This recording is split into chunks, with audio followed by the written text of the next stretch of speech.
नमस्कार। Economics Awadh classes YouTube channel पर आपका स्वागत है। आज की इस क्लास में हम लोग लगभग 20 बहुविकल्पीय प्रश्नों को सॉल्व करेंगे। यह प्रश्न जो है समग्र मांग एवं समग्र पूर्ति की संबंधित अवधारणा से लिए गए हैं और यह प्रश्न जो है समष्टि अर्थशास्त्र टॉपिक से हैं।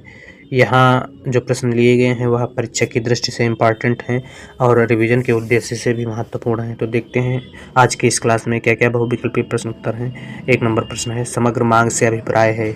ऑप्शन ए, एक वर्ष की अवधि के दौरान एक अर्थव्यवस्था में उत्पादित सभी वस्तुओं तथा सेवाओं की मांग। बी, एक लेखा वर्ष के दौरान एक अर्थव्यवस्था में वस्तुओं तथा सेवाओं पर लिए जाने वाले कुल अनियोजित व्यय से एक लेखा वर्ष के दौरान एक अर्थव्यवस्था में निवेश व्यय तथा बचत के कुल जोड़ से उपरोक्त सभी। तो अगर समग्र मांग की बात की जाए तो समग्र मांग का तात्पर्य होता है बाजार में किसी भी विशेष वस्तु या सेवा की मांग से जो है समग्र मांग का संबंध नहीं होता। समग्र मांग का मतलब होता है अर्थव्यवस्था में सभी वस्तुओं एवं सेवाओं की मांग से होता है और समग्र मांग जो है एक वर्ष की अवधि के लिए निर्धारित या मापी जाती है, इसलिए समग्र मांग को जो है प्रवाह अवधारणा के रूप में शामिल किया जाता है। और समग्र मांग जो है अर्थव्यवस्था में सामान्य कीमत के संदर्भ में या लोगों की आय के स्तर के संदर्भ में मापा जा सकता है। और यदि जो है मांग जो है समग्र मांग सामान्य कीमत से संबंधित होती है तो यह जो है कीमत स्तर तथा समग्र मांग के बीच ऋणात्मक संबंध बताती है। और यदि मांग या समग्र मांग जो है एडी वक्र का ढलान नीचे की ओर होता है और यदि क्या है समग्र मांग एडी जो है आय के स्तर से संबंधित होती है तो यह जो है आय स्तर तथा समग्र मांग के बीच धनात्मक रूप से संबंधित होती है। और जब आय से संबंधित होती है तो मांग वक्र जो होता है वह ऊपर की ओर ढालू होता है। तो समग्र मांग का जो अर्थ होता है वह होता है एक वर्ष की अवधि के दौरान एक अर्थव्यवस्था में उत्पादित सभी वस्तुओं एवं सेवाओं की मांग से। अगला प्रश्न है, एक खुली अर्थव्यवस्था में समग्र मांग का अनुमान लगाया जाता है। तो खुली अर्थव्यवस्था में जब समग्र मांग के अनुमान की बात की जाती है तो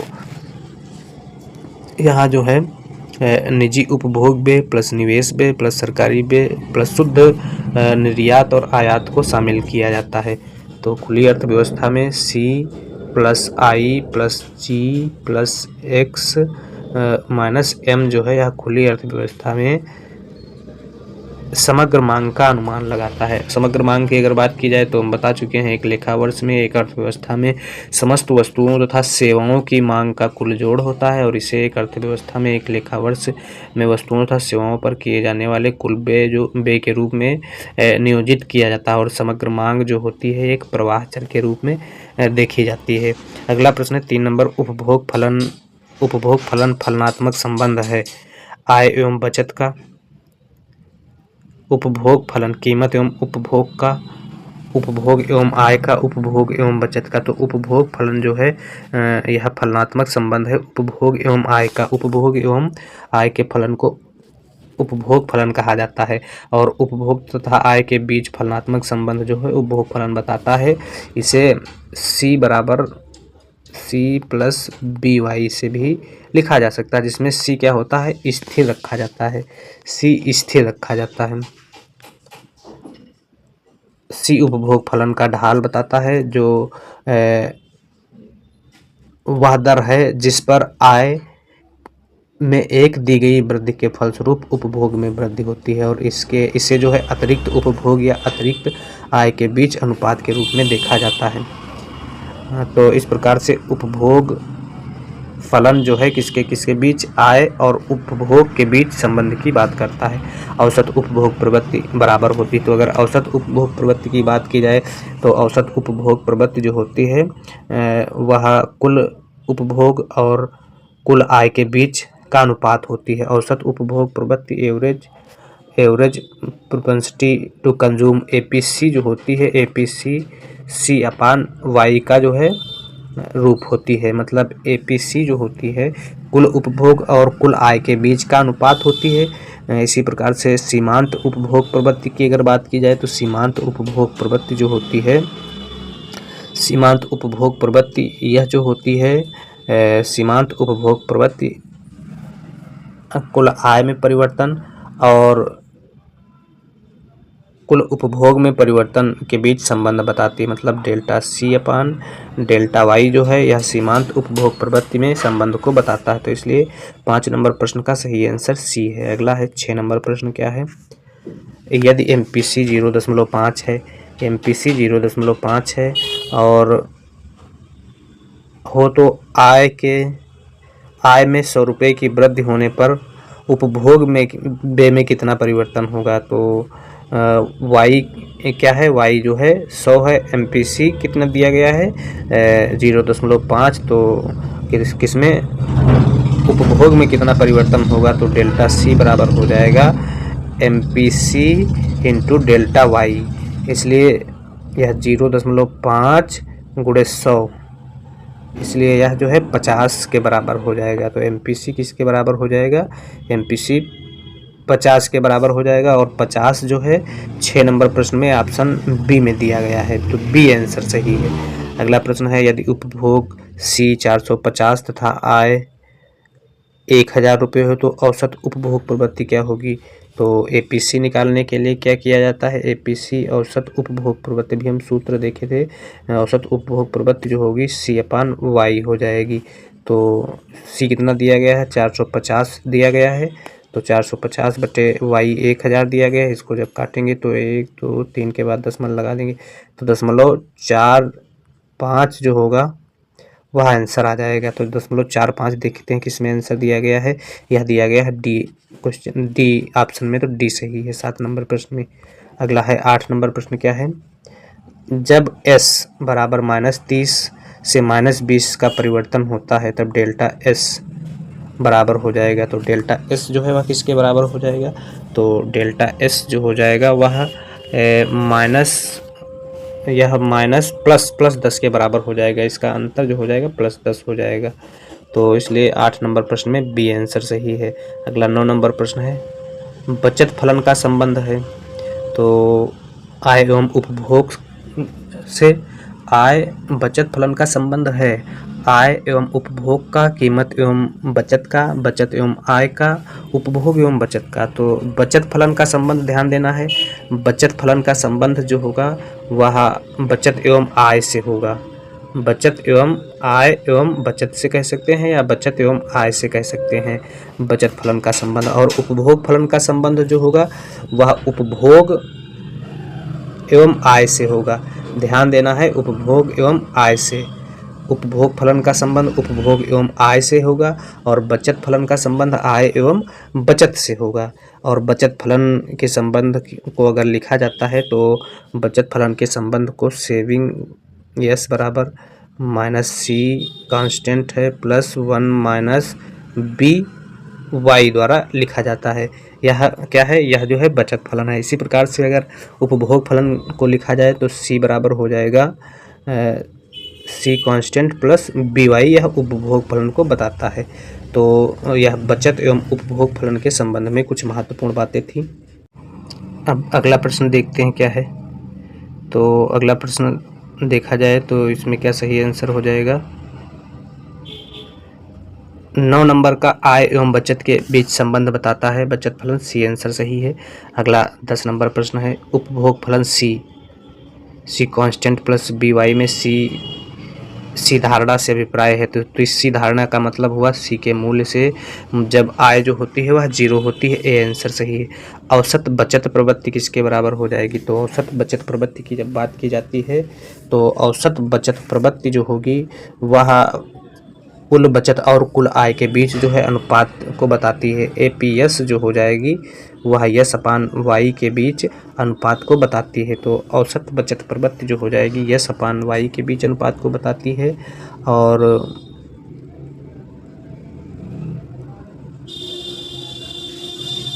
औसत उपभोग प्रवृत्ति जो हो जाएगी वह C/Y के बीच अनुपात को बताएगी।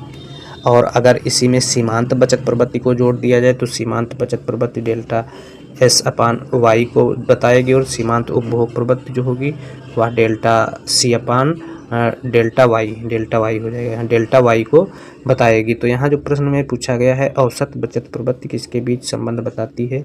तो औसत बचत प्रवृत्ति जो होगी वह कुल बचत और कुल आय के बीच अनुपात को बताती है। डी आंसर सही हो जाएगा। अगला है 12 नंबर प्रश्न। 12 नंबर प्रश्न क्या कह रहा है? 12 नंबर प्रश्न अगर देखा जाए, यदि एमपीएस कितना दिया गया है? 0.6 दिया गया है। एमपीएस जो है 0.6 हो तो आय में 50 रुपये की वृद्धि होने पर बचत क्या होगी? एमपीएस 0.6 है तो आय में 50 रुपये की वृद्धि होने पर बचत निकालना है। तो डेल्टा एस निकालने के लिए हमें क्या करना होगा? एमपीएस इंटू डेल्टा वाई कर देंगे। तो यहाँ बराबर हो जाएगा, एमपीएस 0.6 दिया गया है, डेल्टा वाई 50 दिया गया है, तो इसका जब गुणा करेंगे 30 आंसर आ जाएगा। 30 आंसर ए ऑप्शन में दिया गया है। तो 12 नंबर प्रश्न का सही आंसर ए है। अगला 13 नंबर प्रश्न की अगर बात की जाए, तो यदि एमपीसी 40% है तो एमपीएस निकालने के लिए क्या करना होगा? तो ध्यान देना है, एमपीसी दिया हो तो एमपीएस निकालने के लिए क्या करना होगा, या एमपीएस दिया हो तो एमपीसी निकालने के लिए क्या करना होगा? तो इसका एक सिंपल तरीका है जिसमें क्या होता है, एक तो एपीसी प्लस एपीएस हमेशा 1 के बराबर होता है। तो जिसका मान दिया होगा उसको रख के, और अगर एपीएस का मान दिया है तो यहाँ रख के और एपीसी का मान निकाल सकते हैं पक्षांतर करके। और इसी प्रकार से जब क्या होता है, एमपीसी प्लस एमपीएस दिया होता है, यह एमपीएस एमपीसी जो होता है यह 1 के बराबर होता है। दोनों सूत्र याद रखना है, एपीसी प्लस एपीएस का मान 1 के बराबर होता है, और एमपीसी प्लस एमपीएस का मान जो होता है वह हमेशा 1 के बराबर होता है। तो अब इसमें क्या दिया गया है? इसमें एमपीसी दिया गया है। तो एमपीसी कितना दिया गया है? 40 दिया गया है। एमपीसी यहाँ हम देखते हैं, एमपीसी 40 दिया गया है, और क्या पूछ रहा है? एमपीएस पूछ रहा है। तो यहाँ बराबर हो जाएगा 1। तो अब इसको 1 को जो औसत के रूप में अगर देखा जाए तो यह 100 के बराबर हो जाएगा। तो इसलिए एमपीएस बराबर हो जाएगा, एमपीएस बराबर 1.00 कर देंगे माइनस 0.40 कर देंगे, तो यह जो हो जाएगा 0.60, या ऐसे अगर प्रतिशत के रूप में निकालेंगे तो यह 60% के आस आ जाएगा। तो 60% आंसर सही हो जाएगा। इसको सिंपल इसी सूत्र से निकाल सकते हैं, चाहे एपीसी या एपीएस के बारे में पूछा जाए, चाहे एमपीसी या एमपीएस के बारे में पूछा जाए, तो 60% इसका जो सही आंसर हो जाएगा 13 नंबर प्रश्न में। अगला 14 नंबर प्रश्न है, यदि उपभोग फलन सी बराबर BY हो तो बचत फलन क्या होगा? ध्यान देना है, यदि उपभोग फलन सी प्लस BY हो, उपभोग फलन सी बराबर सी प्लस BY हो, तब पूछा गया है बचत फलन क्या होगा? तो बचत फलन जो होता है वह होता है यस बराबर सी प्लस 1 माइनस BY होता है। तो इसमें अगर दिया गया होगा ऑप्शन में तो हो जाएगा, ए गलत है, और C minus C plus BY, S बराबर, तो इसमें सही जो आंसर हो जाएगा वह सी आंसर सही है। सी आंसर सही है, सी माइनस में होगा, तो यह गलत है, यह गलत है। तो उपभोग फलन यदि सी बराबर BY दिया गया है तो बचत फलन जो होगा वह सी एस बराबर minus C constant plus A minus BY के बराबर होगा। अगला प्रश्न है,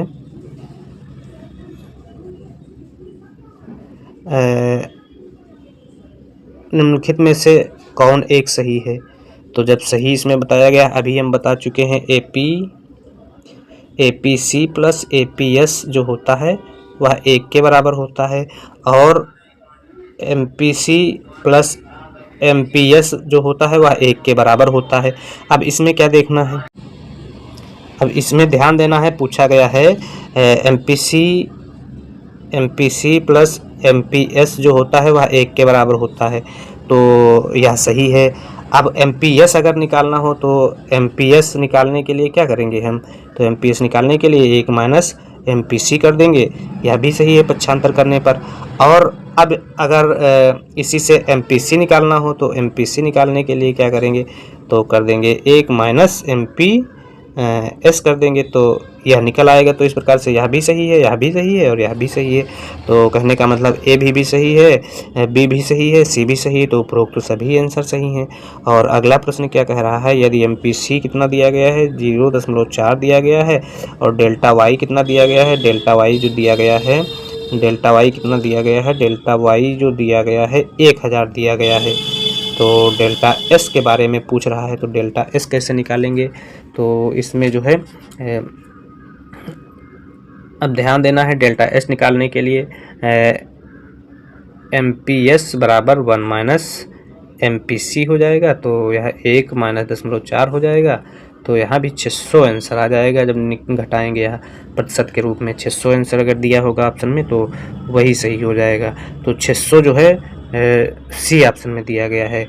और S रेखा का ढाल प्रकट करता है तो MPC के द्वारा प्रकट होता है। S रेखा का ढाल जो है MPC के द्वारा प्रकट होगा और A1 माइनस MPC के द्वारा प्रकट होगा S रेखा का ढाल।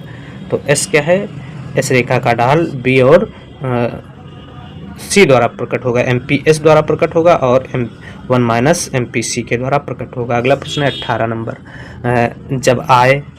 जब C कंजप्शन उपभोग बराबर 100 प्लस 0.5 वाई तथा y बराबर 1200 है तो स्वायत्त उपभोग क्या होगा। तो ऐसी स्थिति में स्वायत्त उपभोग जो होता है C बराबर BY में स्वायत्त उपभोग जो होता है वह होता है, यह स्वायत्त उपभोग हो जाएगा। तो 100 जो होगा वह स्वायत्त उपभोग के बराबर हो जाएगा। तो इस प्रकार से आज की इस क्लास में हम लोगों ने समग्र मांग और समग्र पूर्ति से संबंधित जितने भी ऑब्जेक्टिव टाइप के प्रश्न बन रहे थे उन प्रश्नों को सॉल्व करने का प्रयास किया। यह प्रश्न जो है आगामी शिक्षक भर्ती परीक्षा के लिए महत्वपूर्ण हैं तथा रिवीजन के उद्देश्य से भी महत्वपूर्ण है। इकोनॉमिक संवाद क्लासेज यूट्यूब चैनल पर अगर आप पहली बार विजिट कर रहे हैं तो चैनल को सब्सक्राइब करें तथा वीडियो को लाइक करें। Thank you.